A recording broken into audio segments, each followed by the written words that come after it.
Latest videos के लिए subscribe कीजिए बाल संस्कार केंद्र चैनल और बेल आइकन प्रेस कीजिए। आद्य शंकराचार्य जी गुरु की खोज। गुरु की खोज में बालक शंकर केरल प्रदेश से चलते चलते 2 माह के बाद नर्मदा ओमकारनाथ पहुंचे। वहां पर कई श्रद्धालु भक्तों से शंकर ने पूछा, क्या यहाँ कोई महायोगी समाधिस्थ है? हाँ, वहाँ दूर पहाड़ पर गुफा में एक महायोगी कई वर्षों से समाधिस्थ हैं। बालक शंकर धन्यवाद कहते हुए उत्साह से पहाड़ की ओर चल पड़े। उन्हें पहाड़ पर एक गुफा के समीप कई वृद्ध सन्यासी बैठे हुए दिखाई दिए। शंकर ने झुककर सभी सन्यासियों को प्रणाम किया और नम्रता से पूछा, प्रणाम महात्मन, क्या महायोगी गोविंद पाद जी यहीं समाधिस्थ हैं? हाँ बाल सन्यासी, गुरु गोविंद पाद सैकड़ों वर्षों से समाधि में लिए, परंतु तुम कौन, कहाँ से आए और इतनी सी छोटी सी अवस्था में यह सन्यासी वेश क्यों धारण किया है? महात्मन, मेरा नाम शंकर है। मैं केरल प्रदेश से आया हूँ। मैं गुरु गोविंद पाद जी से दीक्षा लेना चाहता हूँ। क्या कहा? केरल प्रदेश से? इतनी दूर से, इतनी छोटी उम्र में, वह भी अकेले? जी महात्मन।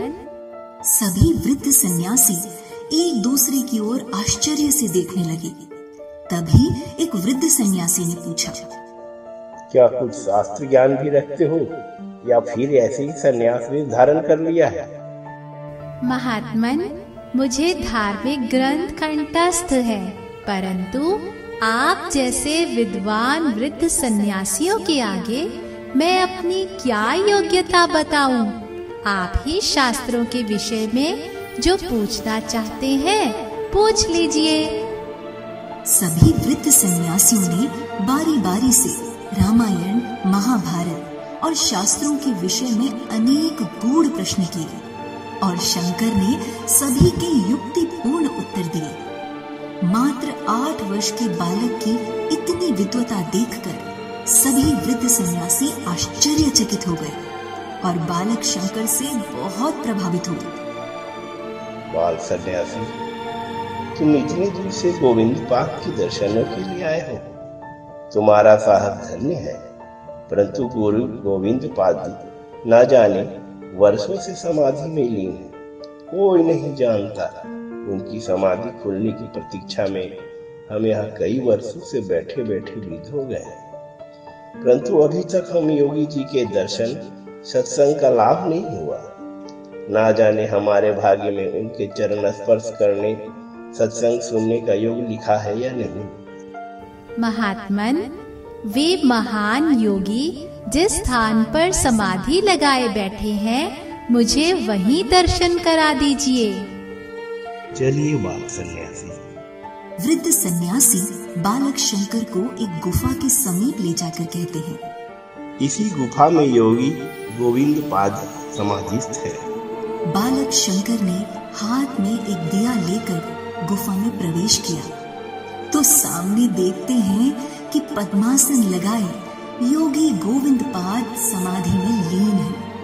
तप के कारण उनका शरीर कंकाल जैसा हो गया है। सर की लंबी जटाएं लटक रही हैं। उनका चौड़ा मस्तक दमक रहा है। जर्जर देह से अनूठी ज्योत निकल रही है। बाल सन्यासी योगी को देखकर श्रद्धा से भर गए। उन्हें दंडवत प्रणाम किया।